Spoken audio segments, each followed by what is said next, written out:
Shalom bien-aimés, moi c'est Lola. Aujourd'hui, si je suis là, si je me présente devant vous, c'est pour vous partager la deuxième partie de mon témoignage. Dans la première partie de mon témoignage, j'ai raconté en détail comment ça s'est passé les 6 fausses couches que j'ai connues, que j'ai vécues durant les 6 premières années de mon mariage. J'ai parlé de mes émotions, j'ai parlé vraiment en détail comment ça s'est passé, de comment c'était difficile pour moi et mon mari. Et par la grâce de Dieu, la 7e année du mariage, la 7e grossesse, Dieu nous a bénis avec un enfant. Et 3 années plus tard, on en avait 3 autres. Et pour un total de 4. Gloire soit rendue à l'Éternel qui, dans sa souveraineté, a permis que je passe d'abord par les moments de pleurs, par les moments difficiles, pour qu'ensuite je puisse me réjouir. C'est vrai que pour certaines personnes, Dieu va intervenir tout de suite quand ils ont un problème, quand ils vont commencer à prier. Dieu va intervenir pour arrêter les problèmes. Mais par contre, pour d'autres, Dieu va permettre que le problème arrive pour qu'ensuite il puisse intervenir. C'est pour cela, il ne faut pas se comparer aux autres.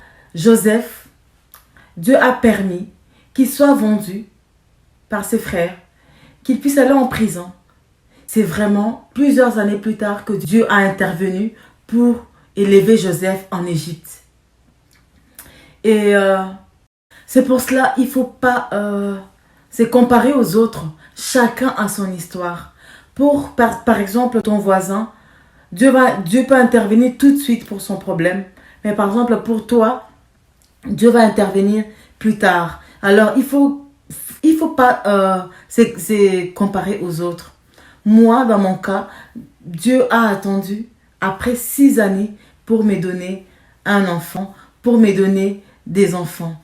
Et je bénis le Seigneur pour ça. Il est souverain. Et aujourd'hui, si je suis là, c'est pour vous parler de quelque chose que j'ai découvert durant le temps difficile.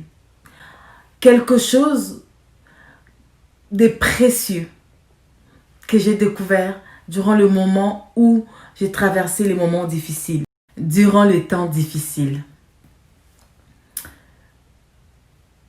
J'ai découvert l'importance de la louange et de l'adoration en tout moment.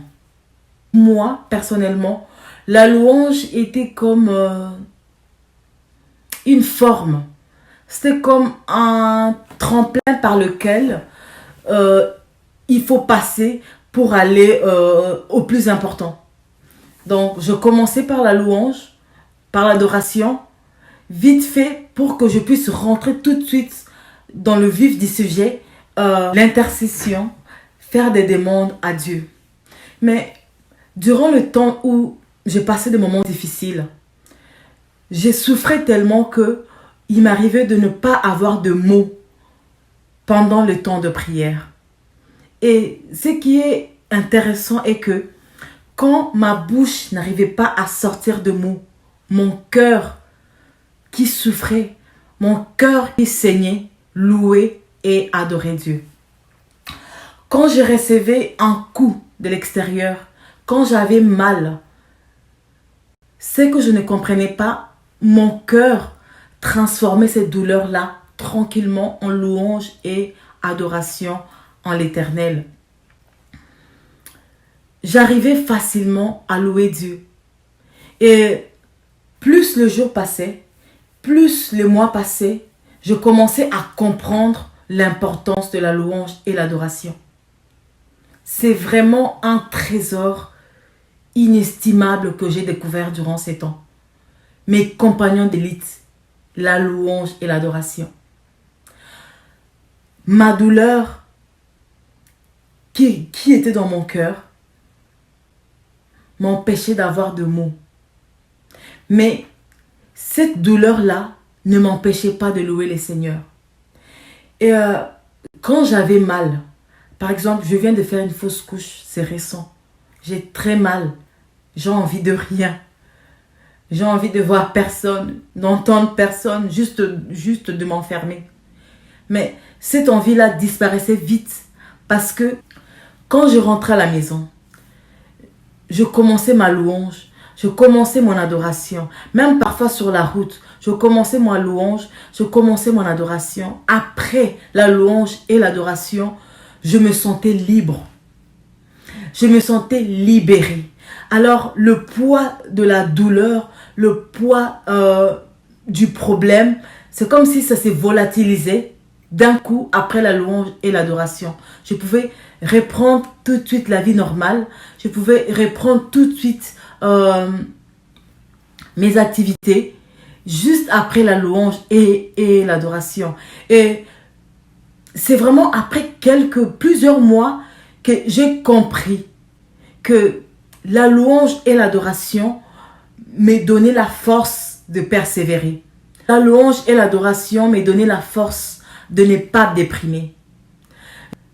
Je me sentais accablée par les problèmes, c'est vrai. Je me sentais affaiblie, je me sentais vraiment abattue. Mais quand je louais le Seigneur, quand je finissais de louer et d'adorer le Seigneur, j'avais tellement l'énergie, j'avais tellement la force que j'ai compris 3 choses très capitales dans la louange et dans l'adoration. Le Seigneur m'a fait réaliser des choses importantes que la louange et l'adoration fait dans nos vies. La première chose que j'ai réalisée est que la louange et l'adoration nous aident de persévérer dans notre lutte, dans nos démons, dans nos besoins, à ne pas perdre espoir, à ne pas se fatiguer, à ne pas être abattu, à ne pas déprimer, à ne pas sombrer dans la dépression. La louange et l'adoration m'ont aidé à persévérer, à croire en Dieu jour après jour.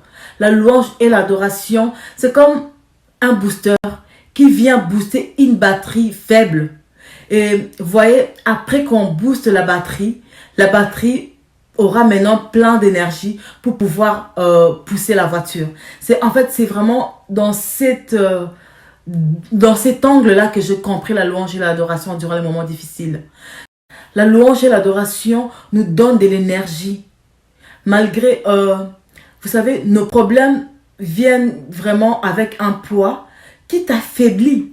Mais la louange et l'adoration vient donner l'énergie. En fait, pour mon cas, la louange et l'adoration ont été vraiment des boosters. La louange et l'adoration ont vraiment été comme des boissons énergisantes qui viennent te donner la force malgré la fatigue, qui viennent te donner la force malgré que ton corps est très fatigué.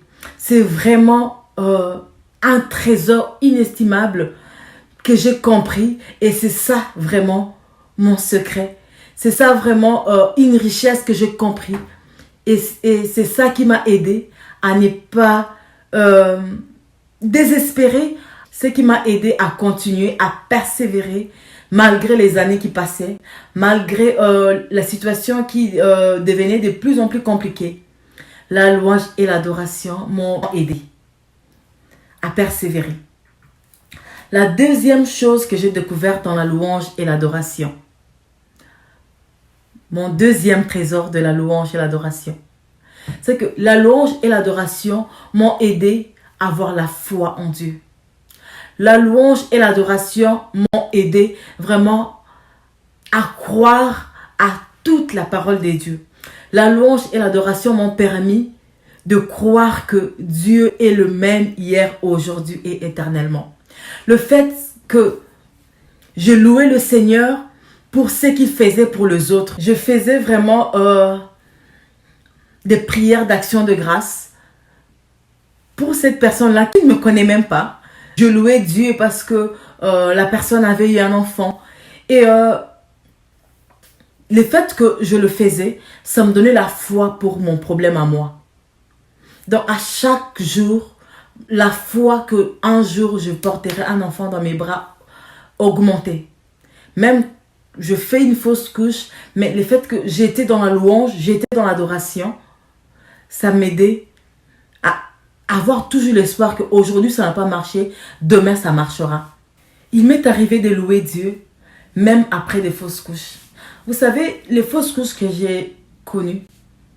Les médecins ont toujours dit, dans votre malheur, vous avez quand même eu de la chance. Et je m'accrochais à cette parole-là pour louer Dieu. C'est vrai que d'un côté, je perdais mes enfants. Mais au chercher le positif dans cela, pour louer et adorer Dieu. Au moins, je voyais la grandeur de Dieu, comment Dieu m'avait épargné, comment Dieu m'avait protégé. Par exemple, pour la première fausse couche, tous les médecins qui m'ont vu étaient sûrs à 100% que mon utérus était pourri. Et après des radiographies très poussées, ils ont tous été étonnés de savoir que malgré que le fœtus a pourri dans mon ventre pendant 3 semaines, mon corps était intact. Rien de mon corps a été infecté. Ça, c'est un sujet. C'était un sujet pour moi. Cette soirée-là, pendant que je pleurais, mon cœur louait le Seigneur. Du fait que Dieu m'avait protégée. Ma 3e fausse couche où j'ai failli faire l'hémorragie. J'ai saigné pendant presque 1 mois. J'ai failli tomber dans mon travail. Le Seigneur m'a protégée. Quoi dire de ma 4e fausse couche où je refusais les traitements. Je suis restée avec une grossesse ectopique qui me faisait très mal. Où j'ai saigné, j'ai fait un bain de sang que Dieu m'a protégée. C'est vrai que les médecins voyaient chaque danger. Mais malgré d'autre part que j'avais des problèmes, mais d'un côté, Dieu me faisait beaucoup de bien. Dieu me protégeait. Et la louange et l'adoration m'ont permis de voir la bonté de Dieu dans de petites choses de la vie que avant je n'arrivais pas à voir. Je pouvais voir la bonté de Dieu quand je vois des fleurs pousser. Je pouvais voir la bonté de Dieu quand il pleut. Je pouvais voir la bonté de Dieu quand je sors le matin, je ne rate pas l'autobus. Je pouvais voir la bonté de Dieu partout. Donc vraiment, le Saint-Esprit m'a fait comprendre l'importance de la louange et l'adoration quand nous sommes accablés par les difficultés de la vie.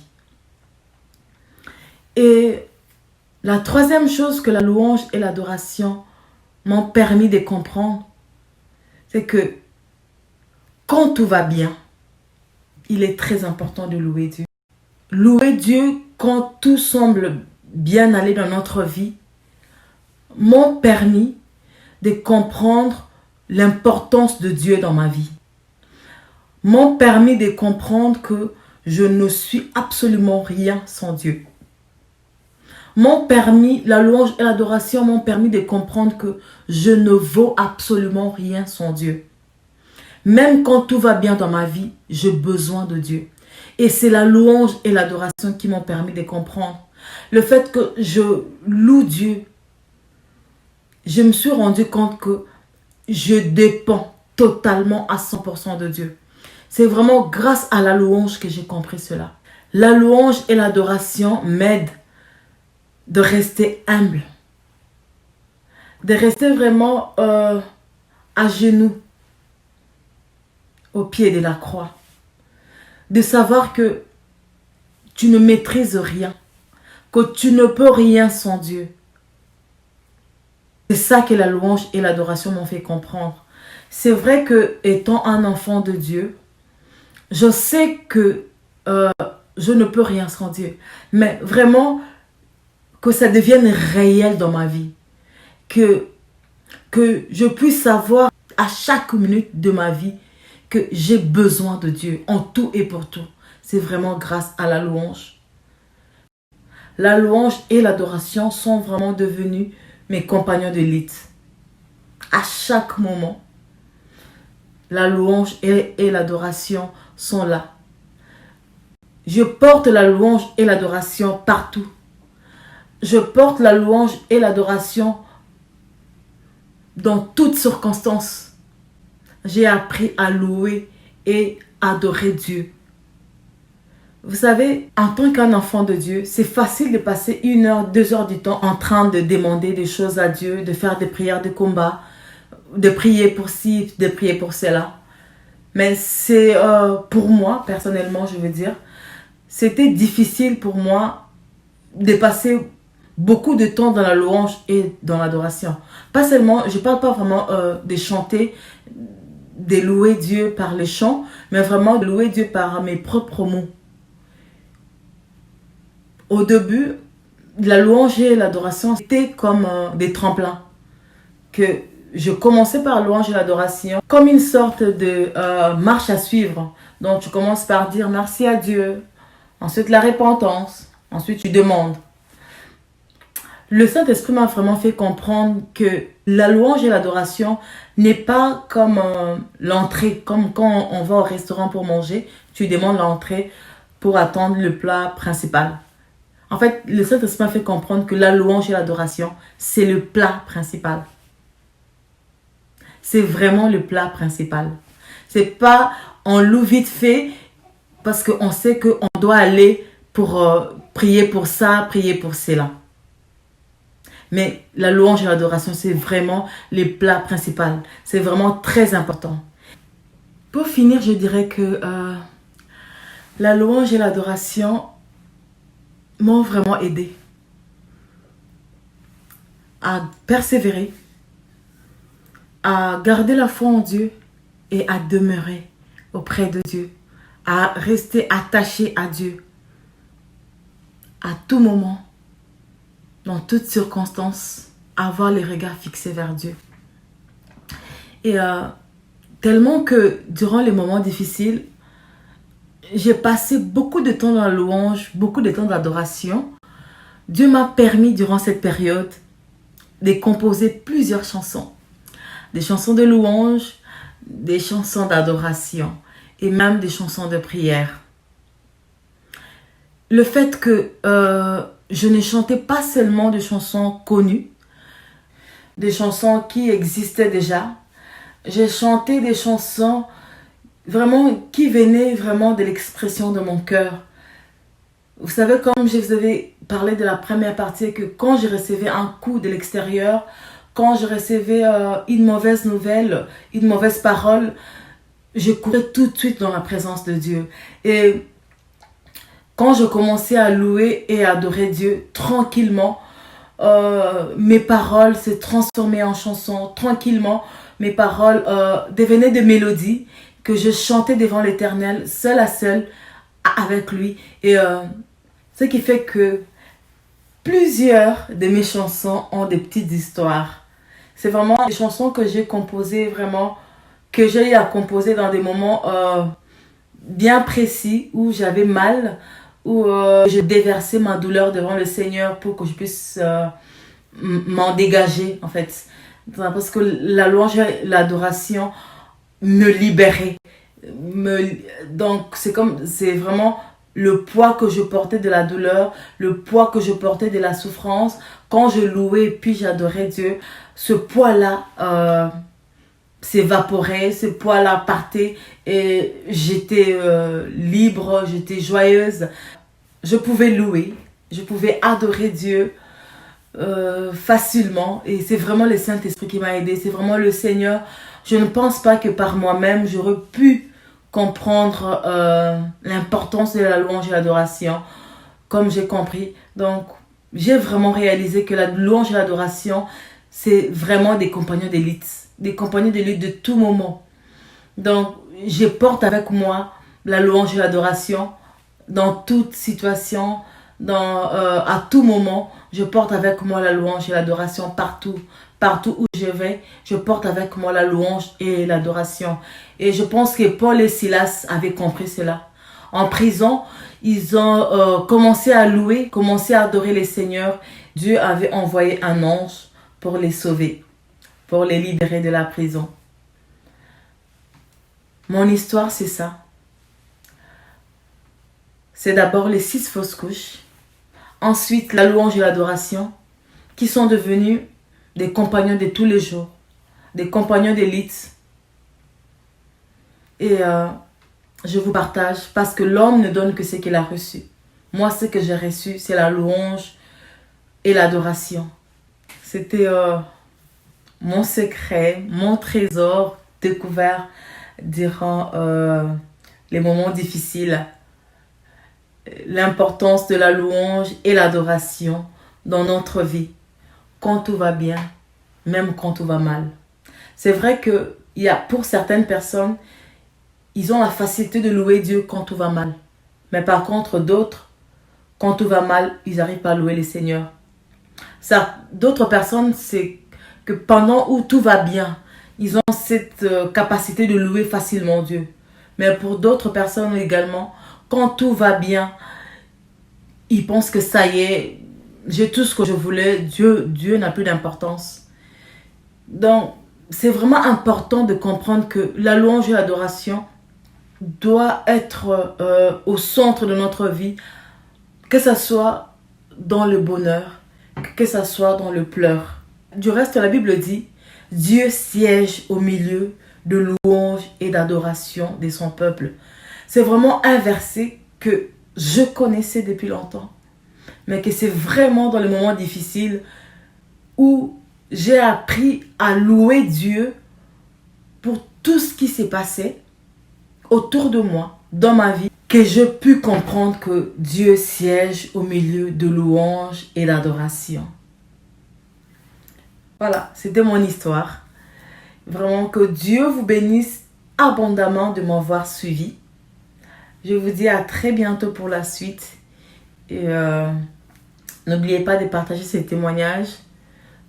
Ça peut bénir quelqu'un. Ça peut faire du bien à quelqu'un. Ne garde pas pour toi-même. Partage. Et ce que tu sèmes, tu vas le récolter. N'oublions surtout pas nos compagnons d'élite, la louange et l'adoration.